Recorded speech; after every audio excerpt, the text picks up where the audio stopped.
Hello, everyone. Welcome to this new installment of the Wrestling Analyst.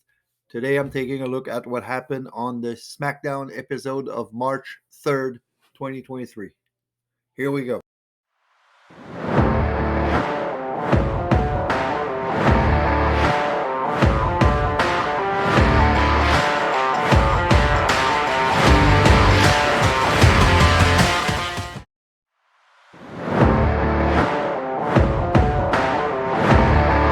So, match number one. Yes, the show did not start with that match, but I'm going to resume all the bloodline storyline as a whole later in the video. So, match number one, Rhea Ripley versus Liv Morgan. Now, Liv Morgan challenged Rhea to a match in the last episode uh, the week before, and she wants to put a crack in Rhea's confidence going to WrestleMania. Now, on the other hand, Rhea wants to keep her momentum going towards WrestleMania because we all know Rhea is going to face Charlotte Flair at WrestleMania and probably win the SmackDown title. So Rhea wins the match and keeps her momentum going towards WrestleMania.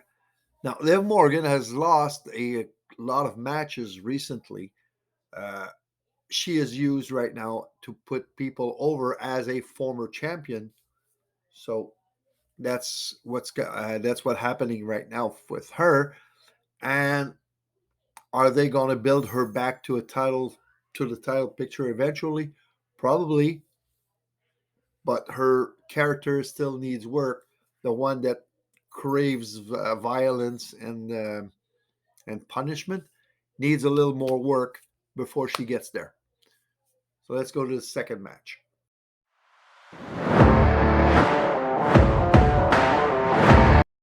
So match number two, Dominic Mysterio versus Santos Escobar.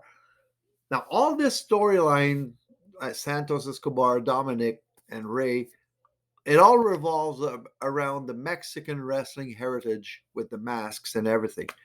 A couple of weeks ago, Ray gave a mask to Santos out of respect, and Santos has respects the world out of Rey Mysterio in the storyline. So Escobar does not accept the fact that Dominic is not respecting his father, and he wants to beat respect into Dominic. That's the whole point of this storyline right now. Rhea hits the riptide during the match while Dom distracts the referee. Dominic hits the frog splash for the win, and then Dominic takes the mask that Ray gave to Santos and just rips it up. Then Ray comes out, confronts Dominic. Dominic says, "You want the mask? Hit me, hit me, hit me." Ray won't do it, and Dominic just drops the mask to the floor and leaves. All this, I've been saying it for months now, is going to lead to a match at WrestleMania between Dominic and Ray. So that's just a continuation of this storyline until WrestleMania, where they both face each other. Ray will probably start fighting back, let's say, uh, in maybe at the episode of the 24th, or maybe next week or the 24th. We'll see how it goes until then. So let's go to the following match.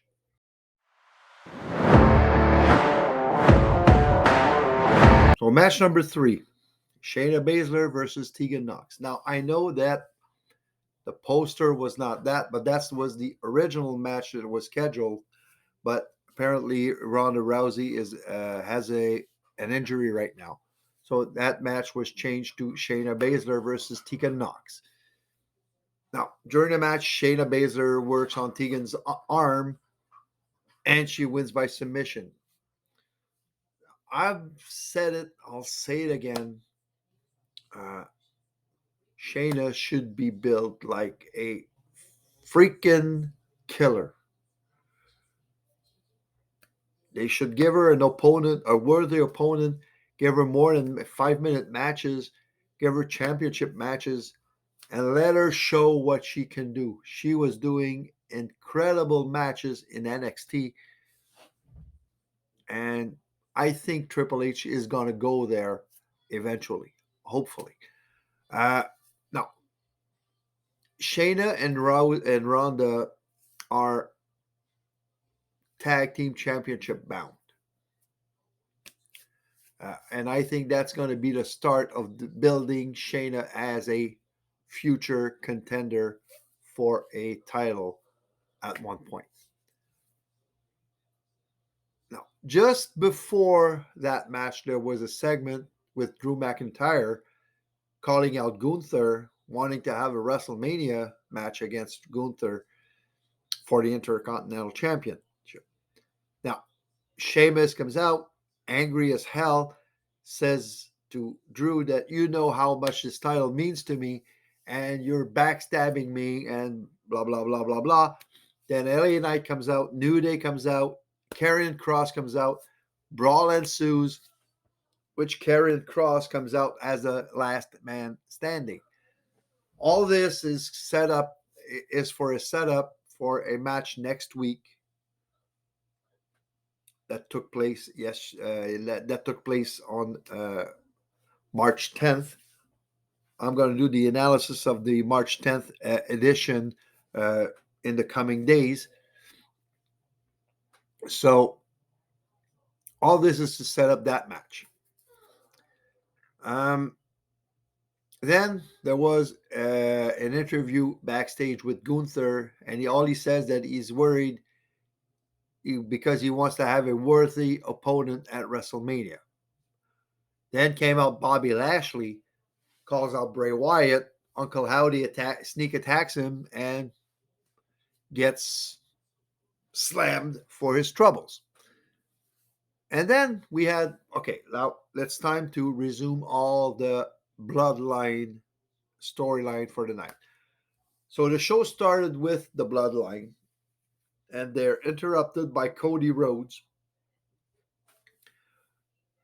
And Cody says he wants to talk man to man. So the rest of the bloodline leaves, and it's just Roman and Cody in the ring.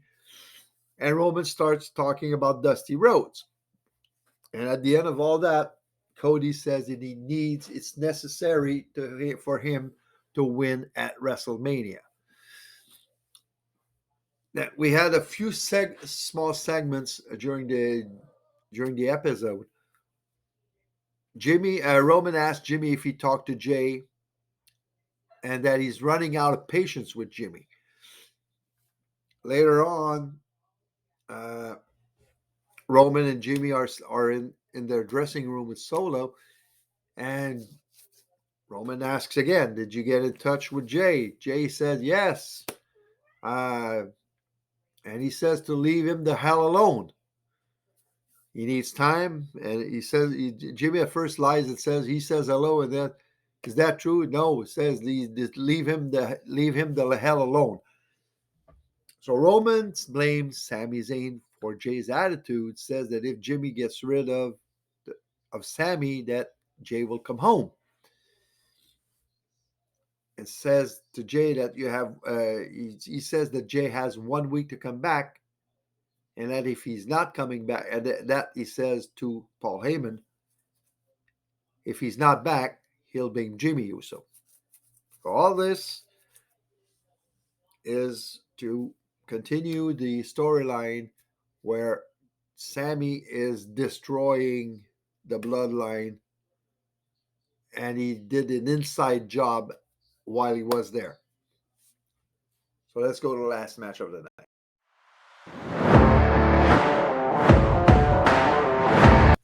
So main event of the evening, Solo Sikoa versus Sami Zayn. Now, Solo has not been pinned since he got the Smackdown. And that's about 6 months ago. And Solo was sent to solve the Sami problem. So during the match, Sami shows his resiliency Uh, and at one point, Sammy goes for the haluva kick. Jimmy pulls Solo. So Solo gives the Samoan spike for the win. Then both Jimmy and Solo beat up Sammy after the match. And they go for the, I'll call it the chair neck injury. Again, the same thing. And but Sammy gets out because at one point Jimmy wants to do it himself. He doesn't let Solo do it. He wants to do it himself.